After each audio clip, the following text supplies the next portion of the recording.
달리기 정말 좋은 운동이죠. 그런데 왜 이렇게 많은 러너들이 끊임없는 부상에 시달릴까요? 원래 달리기는 좀 아프면서 하는 운동이야? 혹시 이렇게 생각하고 계셨다면 이제는 그 생각을 바꿀 때가 됐습니다. 오늘 이 지긋지긋한 부상의 고리를 끊고 더 강하게, 더 즐겁게 달릴 수 있는 아주 명확한 청사진을 제가 제시해 드릴게요. 자, 이 숫자 한번 보세요. 충격적입니다. 매년 달리는 사람들의 무려 80%가 부상을 경험한다고 합니다. 이게 무슨 뜻이냐면 10명 중 8명은 아파서 달리기를 멈춘다는 거예요. 이건 절대로 정상이 아니죠. 여기서 우리는 근본적인 질문을 던져봐야 합니다. 아니, 건강해지려고 시작한 달리기가 왜 우리한테 이렇게 고통을 주는 걸까요? 이 딜레마 아마 많은 분들이 공감하실 텐데요. 지금부터 그 원인을 아주 명확하게 짚어보겠습니다.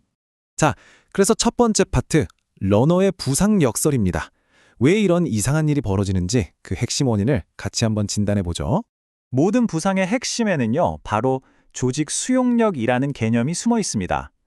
말이 좀 어려운데 이걸 은행 계좌라고 생각하면 진짜 쉬워요. 우리가 하는 모든 달리기는 계좌에서 돈을 빼가는 인출이고요. 반면에 근력 운동을 하거나 잠을 푹 자거나 스트레칭으로 유연성을 기르는 건 계좌에 돈을 넣는 입금인 거죠. 감이 오시죠? 인출이 입금보다 많아지면 계좌가 바닥나듯 우리 몸도 고장나기 시작하는 겁니다.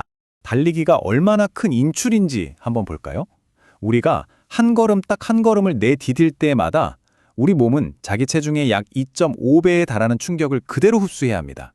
만약 몸무게가 70kg이라면 한 걸음마다 175kg의 충격을 견디는 셈이에요. 이걸 수천 수만 걸음 반복한다고 생각해 보세요. 정말 어마어마한 부하죠. 부상은 보통 이 세 가지 지점에서 문제가 생겼을 때 찾아옵니다. 첫째, 우리 몸의 근육이나 인대가 달리기 충격을 감당하기에 너무 약할 때. 둘째, 의욕이 너무 앞서서 우리 몸이 회복하고 강해지는 속도보다 더 빨리, 더 많이 훈련할 때. 그리고 셋째, 잠을 잘 못 자거나 잘 안 먹어서 회복할 기회를 주지 않을 때입니다. 이 중에 하나라도 무너지면 부상으로 이어지는 거죠. 여러분, 우리가 겪는 통증은 그냥 우연히 생기는 게 아니에요. 다 명확한 원인이 있습니다. 예를 들어 흔히 말하는 러너스니, 즉 무릎 바깥쪽 통증은 사실 무릎이 아니라 약한 엉덩이 근육 때문일 가능성이 아주 높고요. 정강이가 아픈 신스플린트는 대부분 갑자기 훈련량을 늘려서 생깁니다. 발바닥이 찢어질 때 나쁘다면 그건 약한 발근육을 의심해봐야 해요. 이렇게 내 통증의 진짜 원인을 아는 게 해결의 첫걸음입니다. 자, 그럼 문제점을 알았으니 이제 해결책으로 넘어가 봐야겠죠? 지금부터가 진짜 중요합니다. 부상 방지 청사진 섹션인데요. 부상을 막고 내 몸의 회복 탄력성을 기를 수 있는 아주 간단하고 명확한 계획을 알려드릴게요. 부상 방지의 핵심은 딱 이 네 가지 기둥만 기억하시면 됩니다. 첫째, 충격을 흡수해줄 튼튼한 근력. 둘째, 관절이 부드럽게 움직이도록 하는 가동성. 셋째, 에너지 낭비를 줄이는 효율적인 자세. 그리고 마지막으로 무리하지 않게 조절하는 현명한 부하 관리. 이 네 가지가 전부입니다. 첫 번째 기둥, 근력부터 한번 다져볼까요? 핵심 운동은 바로 한발 스쿼트입니다. 한번 생각해 보세요. 달리기가 뭐죠? 결국 한 발로 착지하고 버티고 밀어내는 동작의 연속이잖아요. 이 운동이 바로 그 한 발의 안정성을 길러서 우리 무릎과 발목을 지켜주는 최고의 방패가 되어줄 겁니다. 다음은 글루트 브리츠입니다. 강력한 엉덩이 근육, 즉 둔근은요, 러너의 엔진 그 자체라고 할 수 있어요. 이 엔진이 튼튼해야 골반이 안정적으로 딱 잡히면서 무릎이나 허리로 가는 불필요한 스트레스를 막아줄 수 있습니다. 그리고 근력 운동의 끝판왕이죠. 불가리안 스플릿 스쿼트입니다. 이 운동은 러너의 엔진인 엉덩이 근육을 아주 집중적으로 단련시켜주는데요. 단순히 힘만 키우는 게 아니라 달릴 때 몸이 흔들리지 않게 꽉 잡아주는 안정성까지 한 번에 잡을 수 있는 정말 최고의 운동입니다. 자, 근력을 키웠다면 이제 효율적인 자세를 만들 차례입니다. 참고로 두 번째 기둥인 가동성은 평소에 발목이랑 고관절 스트레칭 꾸준히 해주시는 거 잊지 마시고요. 자세를 교정하는 가장 효과적인 방법은 바로 케이던스, 즉 1분에 몇 걸음을 뛰는지를 조절하는 거예요. 케이던스를 높이면 보폭이 자연스럽게 줄어들면서 땅에 발이 닿을 때의 충격이 확 줄어들거든요. 지금 한번 30초 동안 발걸음 수를 세서 곱하기 2를 해보세요. 만약 160이 안 된다면 우선 딱 5%만 높이는 걸 목표로 잡고 메트로놈 앱 같은 걸 이용해서 연습해보는 겁니다. 자, 마지막으로 어쩌면 가장 중요할 수도 있는 기둥, 바로 부하 관리입니다. 이건 복잡하게 생각할 것 없이 몇 가지 규칙만 딱 지키면 돼요. 주간 훈련 거리는 절대로 10% 이상 늘리지 마세요.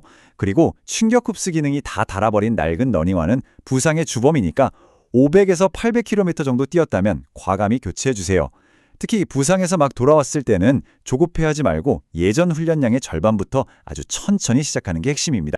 자, 기본기를 탄탄하게 다졌다면 이제 한 단계 더 나아가서 퍼포먼스는 끌어올리면서도 내 몸을 지키는 그런 고급 전략들을 좀 알아볼까요? 넥스트 레벨 부상 방지 섹션으로 넘어가 보겠습니다. 언덕 스프린트는 스포츠에 특화된 고중량 웨이트 리프팅과 같다. 이 말 정말 멋지지 않나요? 언덕을 전력으로 질주하는 게 헬스장에서 무거운 역기를 드는 것과 같은 효과를 내는데 심지어 달리기에 딱 맞는 근육을 키워준다는 뜻이죠. 여러분의 다리에 진짜 터보 엔진을 달아주는 셈입니다. 그런데 여기서 진짜 중요한 함정이 하나 있어요.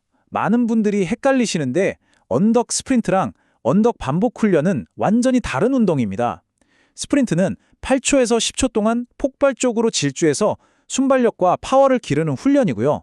반면 반복 훈련은 30초 이상 빠르게 달리면서 심폐지구력을 키우는 거예요. 목표 자체가 다르니까 훈련 방법도 달라야 합니다. 이 둘을 혼동하면 효과는 없고 부상 위험만 높아져요. 그리고 똑똑한 러너들은 매일 달리기만 하지 않습니다. 바로 크로스 트레이닝을 하죠. 수영이나 아쿠아 조깅은 관절의 충격을 전혀 주지 않으면서 심폐 능력을 키울 수 있고요. 사이클링은 다리 근력을 강화하는 데 아주 좋습니다. 이렇게 관절에 휴식을 주면서도 체력을 유지하는 것, 이게 바로 현명한 훈련 방법이죠. 자, 이제 마지막으로 요즘 러너들 사이에서 가장 뜨거운 감자죠. 바로 그 신발, 카본 플레이트화에 대한 이야기를 좀 해볼까 합니다. 과연 이 신발이 축복일지 아니면 재앙일지 한번 균형 잡힌 시각으로 살펴보겠습니다. 먼저 카본 플레이트화가 뭐냐면 아주 간단합니다. 엄청나게 탄성 좋은 푹신한 폼 안에 딱딱한 탄수 섬유판을 넣은 거예요. 그래서 발을 디딜 때마다 이 판이 용수철처럼 튕겨주면서 더 적은 힘으로 더 빠르게 달릴 수 있도록 에너지 효율을 극대화한 신발입니다. 근데 이 신발이 정말 양날의 검과 같아요. 분명히 기록 단축 효과는 확실합니다. 하지만 그 대가로 우리 발의 자연스러운 움직임을 바꾸고 발목에 더 많은 부담을 주죠. 이게 무슨 말이냐면 발의 특정뼈, 특히 주상골 같은 부위에 이전에 없던 스트레스를 확 몰아넣을 수 있다는 거예요. 실제로 충분한 적응 기간 없이 카보나로 바꿨다가 피로골절을 겪는 사례들이 부고되고 있습니다. 그래서 어떤 새로운 기술이든 이 황금률 하나만은 꼭 기억하셔야 합니다. 바로 점진적으로 전환하라. 처음에는 짧은 거리부터 시작해서 우리 몸의 뼈와 힘줄이 이 새로운 자극에 익숙해질 시간을 충분히 줘야 합니다. 그래야만 기술의 혜택을 부상 없이 온전히 누릴 수 있어요.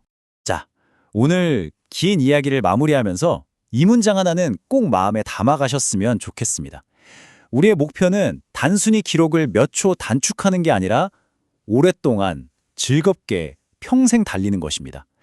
부상 예방은 더 빨리 가기 위한 걸림돌이 아니에요. 오히려 더 멀리, 더 오랫동안 가기 위한 가장 확실한 전략이라는 점 꼭 기억해 주세요.